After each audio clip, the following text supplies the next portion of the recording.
Assalamualaikum warahmatullahi wabarakatuh. Saya Muhammad Hakim akan mempresentasikan PPT saya yang berjudul Konsep Dasar Berbicara, meliputi pengertian, tujuan, fungsi, serta jenis-jenis.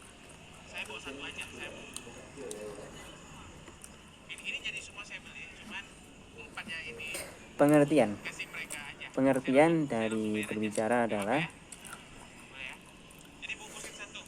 secara bahasa.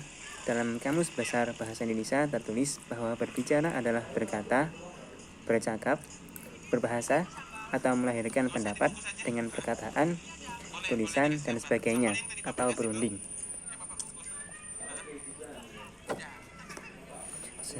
Proses dalam berbicara.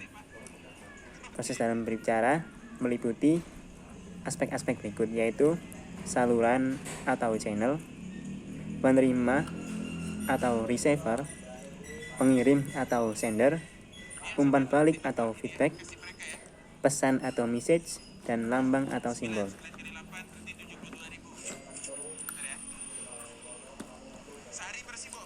Kedua adalah tujuan dari berbicara.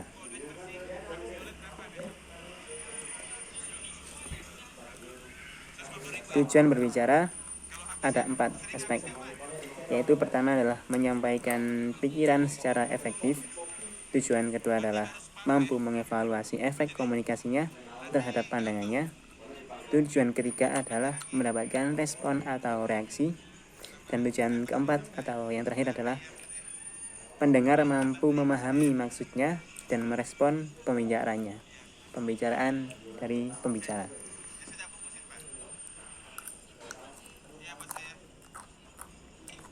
Fungsi berbicara.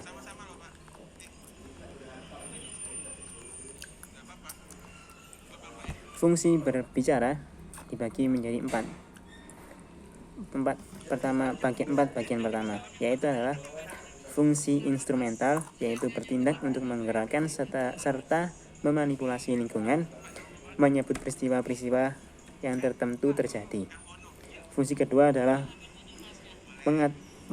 fungsi pengaturan, merupakan pengawasan terhadap peristiwa-peristiwa. Dengan fungsi ini, berbicara difungsikan untuk persetujuan, celaan, pengawasan kelakuan, misalnya ungkapan keputusan kepala desa terhadap kinerja bawahannya.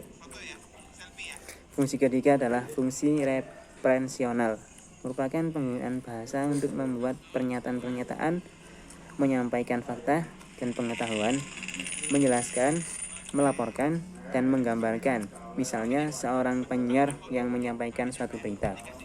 Fungsi keempat yaitu fungsi interaksional, merupakan penggunaan bahasa untuk menjamin pemeliharaan sosial. Fungsi ini untuk menjaga agar saluran-saluran komunikasi tetap terbuka. Fungsi selanjutnya adalah fungsi personal, yaitu merupakan penggunaan bahasa untuk menyatakan perasaan, menyatakan emosi, kepribadian, dan reaksi-reaksi yang terkandung dalam benaknya. Fungsi selanjutnya adalah fungsi imajinatif, yaitu merupakan penggunaan bahasa untuk menciptakan sistematis atau gagasan-gagasan imajiner. Fungsi terakhir yaitu fungsi heuristik, yaitu merupakan penggunaan bahasa untuk mendapatkan pengetahuan, mempelajari lingkungan. Penjelasan yang terakhir yaitu adalah jenis-jenis dalam berbicara. Jenis-jenis dalam berbicara. Yang pertama yaitu berbicara berdasarkan tujuan. 1.